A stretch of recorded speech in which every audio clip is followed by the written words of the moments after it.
The new information is that Kaylee Gonzalez's injuries were significantly more brutal. That is what I can say. Significantly more brutal than her best friend Maddie's injuries. What do you make of that new piece of information, Ashley? Well, it's astounding, for one, because this is the first time, Brian, that you've been able to get the kind of information that helps us to perhaps try to figure out why this happened. Not saying this is definitive, but it certainly is one additional clue as to whether perhaps Kaylee might have been the target.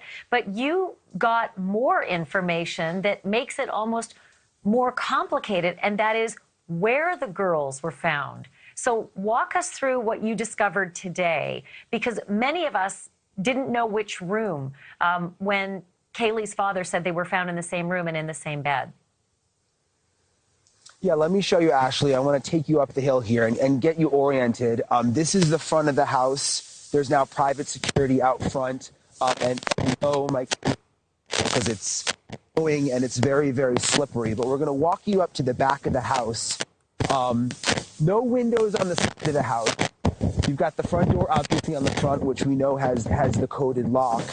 On the back of the house, though, is where the bedrooms are. Confirmed that Kate's injuries. Brian, I think we just lost your mic, and I'm not sure. There, no, you're back. You're back. Can you just repeat what you said in the last 10 seconds? Your mic went dead. Yeah, I'm sorry. I was explaining that we confirmed that Kaylee's injuries were more significantly brutal than Maddie's. We've also confirmed that they were on the third floor. I'm going to have Mo show you. Third floor here, where not easy access. You've got the balcony. There's a slider. You can't easily jump up there. So what this has us wondering, Ashley, and I want you to kind of walk through this with me. If Kaylee's injuries were the most severe up on the third floor, and there's no way out of the third floor, would that mean the killer specifically targeted the third floor? Because it doesn't make any sense. Why would the killer go up to a floor where there would not be an easy exit for him? What do you make of that, Ashley? Well, it's significant in that we still don't know where the killings began. Did they begin on the second floor where Xana Kernodle's room was? And of course, Entin had been staying over that night. And we now know that that room was the room on the far side of the house. So not the side of the house that you're on right now, on the other side of the house at the front of the house. That's Xana and Ethan's.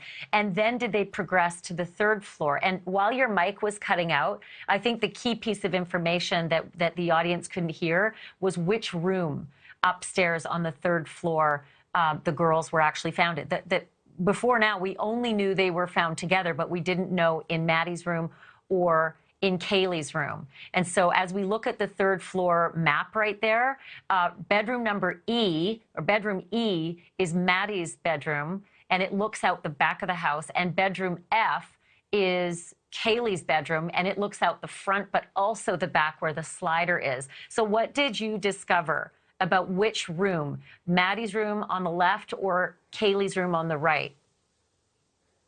That's right. We've confirmed that they were in Maddie's room, which is also interesting. That's something that we did not know. So Kaylee's injuries were significantly more brutal, but they were sleeping together in Maddie's room. So that helps put the puzzle together. There's also something new that helped put the puzzle together, and it was on your show. It was an exclusive interview you had on your show Friday night with Xana's mother. We had never heard from her before. She called into your show. I want to play what she said, and then we can talk about it on the other side, Ashley. Her father mentioned to me that he had just went and replaced the lock the weekend before. You said her father mentioned to you that they had replaced the lock? Yes, that he had, or he had fixed it or something. But yeah, he said that he had fixed it the week before, just to make sure. The week before. Yeah.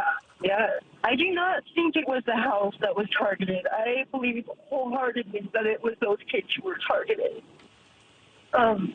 They weren't just acquaintances. These kids were like best friends. They practically were family. These kids were tight-knit. They were good friends. They were like family. They were around each other constantly. They did everything together. How could it not be a planned thing? You know, how could it not have been targeted? Voice of Xana's mom here, like any. Okay, so yeah, I wanted to ask you Go actually ahead. two significant things that stood out to me during that interview. Number one, what she said about the door locks. Number two, that she feels that, I think she put it, these kids were targeted. Talk to me about why those two things. I mean, they're new, and what do they mean? Critical. And I just wanted to make sure that our viewers knew that was the voice of Xana's mom. She wasn't on video because she's so distraught. That was just her voice that we heard. But she said that the locks had been worked on by Steve, or rather by Jeff Kernodle, Xana's dad, just the weekend before. She couldn't confirm whether the lock that he had fixed was on Xana's room or whether it was a lock to the outside of the house. But I did say, did the rooms have individual locks? And she believed that Xana's room did have a lock. So very, very significant, because we've been trying to figure out, and there's a picture right there on the screen on the left-hand side, is what one of the rooms in the house used to have in it, a coded lock to get into an individual bedroom, and that each bedroom had a coded lock. That was 3 years ago, and we're not sure if each bedroom still has a coded lock. But it's critical because we've tried to figure out, how did the killer get in to a locked bedroom, and then how did the door perhaps get locked on the way out so that the roommates couldn't get in and thought someone was passed out on the other side? That's critical. But I also think it's very critical that she thinks that the target was the kids, not the home, and that it was someone they knew and trusted.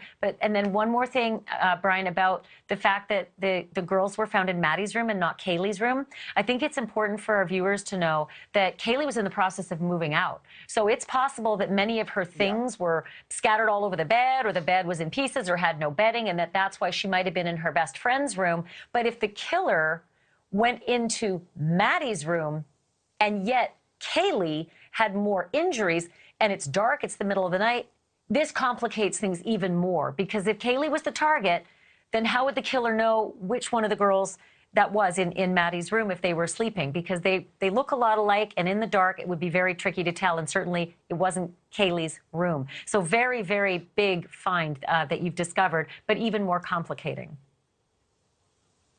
Yeah, certainly some big developments tonight that really help us piece together the story. Ashley, I know you've been covering this every single night on your show. You and I have been on the phone late at night discussing all of this, and we'll continue to do the same thing next week. Ashley, thanks so much for coming on tonight. You bet. Okay, we've still got a lot more to come. We are live in Moscow, Idaho tonight. A News Nation exclusive, a look inside the crime lab system that handles all homicides in Idaho, as we dig into the physical evidence the killer might have left behind, plus unimaginable loss. A lot of people have been wondering if Kaylee had a stalker, if that was really true. And new information from a family taking justice into their own hands. We have been outside this crime scene for a week now, and there are a lot of questions about the evidence inside and what actually happens to it. And just last night, we were standing in this spot. We're pretty much here all the time for the most part. We saw detectives walking out with brown bags in their hands, but we still don't know exactly what was inside. It was an interesting development, though. There were some very, very large bags, and it seemed like they went in to gather some kind of evidence and then came out about an hour later. Idaho State Police Forensic Services, they're poring over what has been taken from this scene. They've been in the home multiple times. News Nation got an exclusive look at the state crime lab. Alex Capriello joins me live now. Alex, you know, there's so much frustration among the community. So many people are wanting answers quickly because, you know, you see the TV shows. They think that they can get these results fast, but it seems like it really does take quite a bit of time. Right, it does. That's exactly what we learned from the Idaho State Crime Lab. The fact of the matter is that this is an incredibly complex crime scene. And obviously, with the killer still on the loose, every bit of evidence is crucial to try to crack this case open. The knife, the incredible amount of blood, and the complexity of a bustling home with plenty of visitors. The forensics team is on a case like few others. It's so very complex. We're not talking about a person that just randomly walks up on the street and stabs somebody and walks away. We're talking about 4 individuals here. Forensics professor and Body Bags podcast host Joseph Scott Morgan also taking note of how the murderer slipped into the home on Moscow's Kings Road. No broken windows, no broken doors. And for the investigators, that's a big piece of information. It goes from, if you're looking at a potential suspect, what level of familiarity did they have with this environment? Did they feel comfortable in it? Did they know their way around? Would they say, you know what, maybe I don't want to go in the bottom? Keep in mind, the 2 people that lived downstairs, they didn't die.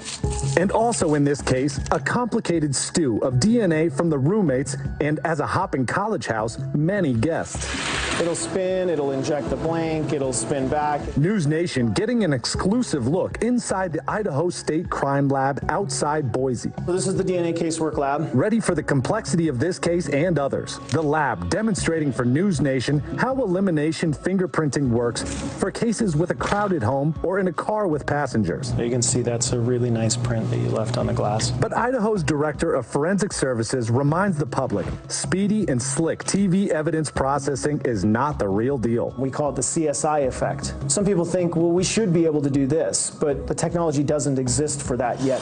Time certainly moving slowly back in Moscow with the decision to tow the victim's car weeks after the murders. Wherever it is they're storing them, I hope that it would be at the Idaho State Crime Lab, because at crime labs, they have actual evidence processing garages. At that scene, what did they have? They had a piece of yellow tape going around that was providing security. One solid tip, bolstered by the careful processing of a single clue left behind. The best hope to find justice for 4 young lives. Just fascinating to see inside that crime lab, the work that they do behind the scenes. Explain to us why this in particular is such a complicated scene. Right. Well, I kind of briefly mentioned it in the story, but when you think about it, I mean, just look at it. It's a rather large house, first and foremost. 3 stories to it. That's a whole lot of evidence for investigators to comb through. And then not to mention just the proximity to where it is on the college campus, frat row. Obviously, some of the fraternities and sororities are just about 200 yards away. We're told that this was a place where people partied, people socialized. And so that's a whole lot of people that are coming in and out of this home, which could really muck up and blur some of those lines and that evidence in there. And I know police are remaining tight-lipped for the most part, but do we have a time frame when more of this evidence could come back, the testing? Well, this is the benefit of actually being able to go to the Idaho State Crime Lab, right? We were able to ask them that, and they told us that they've already processed some of this evidence and they've gotten it back into the hands of the detectives. So right now, information is coming in and they are processing new information, but obviously this could take weeks as, like I mentioned, a lot of evidence to come through. Thanks so much, Alex. Yeah, just fascinating to see inside that crime lab. It's not often that you get to see inside a crime lab like that. So we've still got more to come. Alex mentioned it, still evidence being taken out of the house. You saw the brown paper bags. We got that video yesterday. This is all so active. More coming up after this break, live from Moscow, Idaho. Coming up next, a brand new revelation from the parents of Kaylee Gonsalves. Are you confident with the way they're investigating?